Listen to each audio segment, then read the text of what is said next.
morning, ladies and gentlemen, and of course, welcome back to each and every one of you to the clown show that is South Africa. And believe me, this story gets deep, and we're going to go on a bit of a conspiratorial arc as well towards the end. But for now, let's just discuss what happened yesterday. Yesterday, I covered the chief general of the Sun DF going to Iran and having some talks, saying some stuff. He goes to Iran, and he basically, in this, confirms, or at least affirm, that this isn't just a military exercise, that South Africa is actually there for political reasons as well, and that there could never be a better time for South Africa to actually visit Iran than right now. But he also goes ahead and he calls Iran the peace-loving nation of Iran, which is so incredibly wrong, right? The nation of Iran is a terrorist state. And I don't just mean it's a terrorist state because the Americans don't like them. I mean that Iran, at every single turn, whenever they get power, try to project that power out into the Gulf. They try to immediately attack their neighbors, and their main focus has always been Israel. Long before the Gaza war started. This is because the leaders of Iran follow a type of Islam that is called Twelver Shia. Twelver Shia is the belief that the paradise will not come until every Jew is dead. So all Jews must be killed. If you read the Quran, it's very clear. It says even that the rocks will cry out that there's a Jew behind me, come kill him, right? So yeah, as Muhammad grew and aged, he became more and more anti-Semitic. But that, most Muslims read past those passages and sort of go, well, that wasn't for now. We're not going to follow that. Iran does not, right? They read those passages and go, yep, we're going to kill all the Jews. They've said this. They've literally said, if the second they get nukes, they're nuking Israel. Unlike the rest of the world that has nukes and want to use those nukes to deter other countries from actually invading, Iran wants to use the nukes. They want the nukes, and then they want to use the nukes. They go on to actually speak about how this is now from Iran's side. These capabilities can be utilized in cooperation with the armed forces and the Ministry of Defense of South Africa to serve their mutual national interests and enhance regional and international security. In other words, we're going to be working together. Now, again, going over to Zamani, this university admits students from various countries, and we hope to have student and faculty exchanges with South Africa. We look forward to welcoming students from South Africa in the new term starting in September. Now, here's where things get seriously, I think, problematic for South Africa.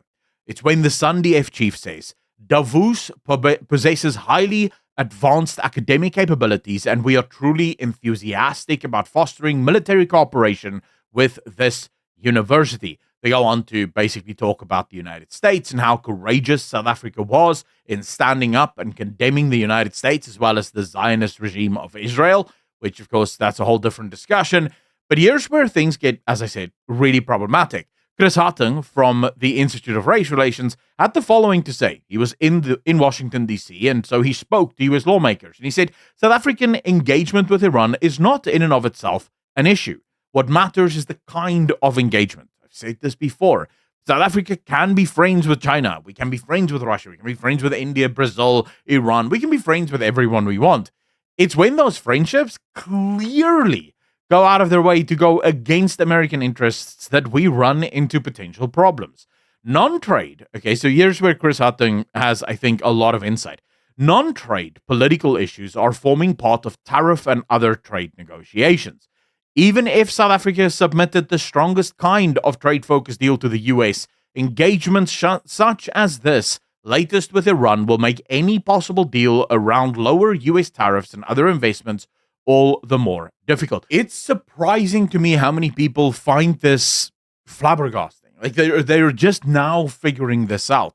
Trump has spoken about tariffs and the use of tariffs as a geopolitical tool for about 2 years now. He started doing it on the campaign trail.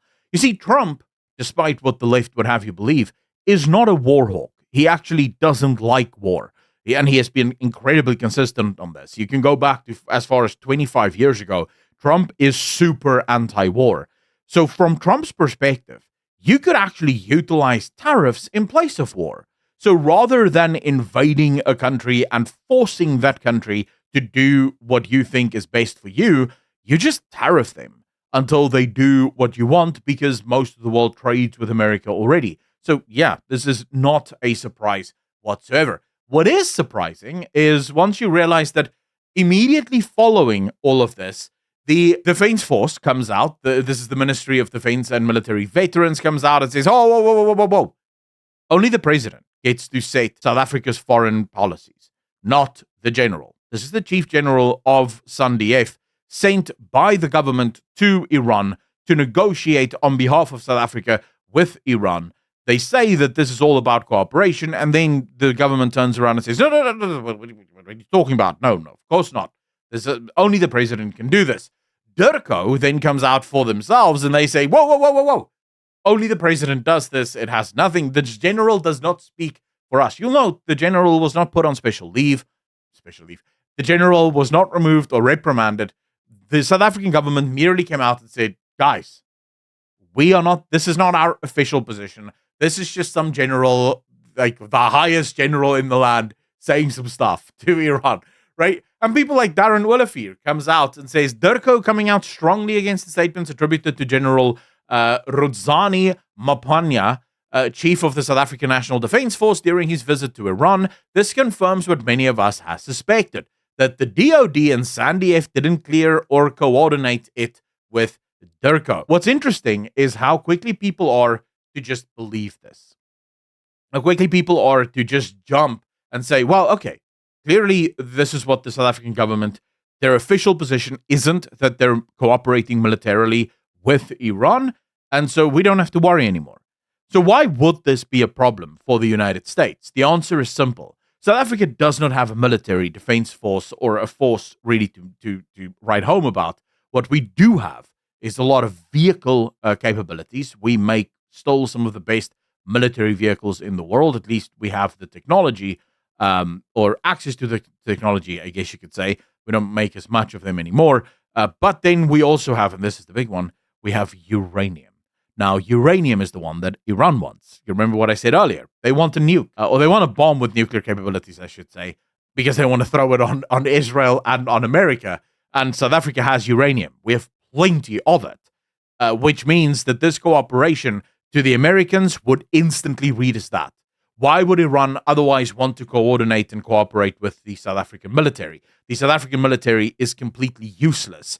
There's nothing to be gained except, and you'll note, by the way, that this is a university that they were talking at, right? And this is why I told you this is super important. Because now, if South Africa sends university students, nuclear physicists and scientists, to a university, there can be no questions. Right? What questions could there possibly be? But South Africa is now directly contributing to Iran's nuclear facilities and Iran's nuclear capabilities and nuclear testing and nuclear development, under the guise, of course, of cooperation on a university basis. Now, why is it that immediately DERCO and the others came out to condemn it? Because they understand this is exactly what the Americans will read. The Americans will not read that, oh, Iran and South Africa is just friends. No, South Africa has just declared war on Israel, very specifically, but also on America, because Iran hates America. They've said that also very, very directly. So the South African government does what they have always done. They double speak. They speak out of both sides of their mouth. On the one hand, they have their generals say exactly what they want him to say, because this is exactly what will happen. And on the other side, they go, no. You guys don't understand. We didn't say this. Only the president can make these kind of claims, and the president has said nothing. By the way, coincidentally, I actually believe that this is exactly why the EFF exists. I don't believe that the EFF is a completely separate party from the ANC. I believe the ANC realized that they're more violent and more extreme urges will not serve them well in government. And so they designed an offshoot called the EFF that could take the more violent urges, the killing and race wars of South Africa, and run separate to that. This is also one of the reasons why they don't go into coalition with the EFF, because they're not yet in a position where I think they can win said race wars without being completely dismantled by the rest of the world. The fact that we're now partnering ever closer with Iran, a country that is as close to a terrorist state as one can get, if not already a terrorist state, and also a massive dictatorship. The fact that we see the ANC continuously praising dictators around the world all signals to the exact same thing. The ANC is ramping up to their ultimate state. Their ultimate state is a race war in this country. It is to basically take control of this nation, one way or the other. I don't believe, and this, again, as I said, this is going to be conspiratorial, but I don't believe that we will see another election in this country. I just don't, because I don't see how the ANC could ever allow themselves to lose power. If they lose power, they end up in jail. All of them are guilty, and they understand that. They know that. This is why they don't seem bothered by the fact that they lost so much of their support. They don't seem bothered by the fact that they are now effectively a minority within this country, or at least in minority rule, because there's not going to be another free and fair election in South Africa. Upon the next election, and I actually think, and we're just building on the conspiracy here, I actually think this is why they're running the GNU as badly and as poorly as they are, because they can now steal the next election and then say the people of South Africa saw what national or what coalition governments do, and the people rejected that, and so they voted us back into power. That's what I at least think is going to happen, but that is complete conspiracy. I don't have any evidence for it, so take that with all the grains of salt that you can. But let me know in the comment section down below what you think of my theory, and maybe you have a different theory. I'd love to read it in the comment section down below. If you like what I do and you like the content that I make, it's not unbiased. I am a human, therefore I will be biased, but I try to be as unbiased as I can in the facts that I find, and then my opinions are my own. But if you think more people should see it, please consider hitting the like button, because it does actually help. Hit the dislike if you think, no, I'm completely wrong and you hate what I do. That's also perfectly fine. But then also just leave a comment and, maybe hit that subscribe button, because it is free. To those of you that want to support this channel a little bit more directly, the link to Patreon is in the description down below, or just hit the little join button right below this video. It is always super appreciated. Thank you so much to everyone that already does. And as always, be good to each other, be kind to each other. And I'll see all of you in the next one. A peace.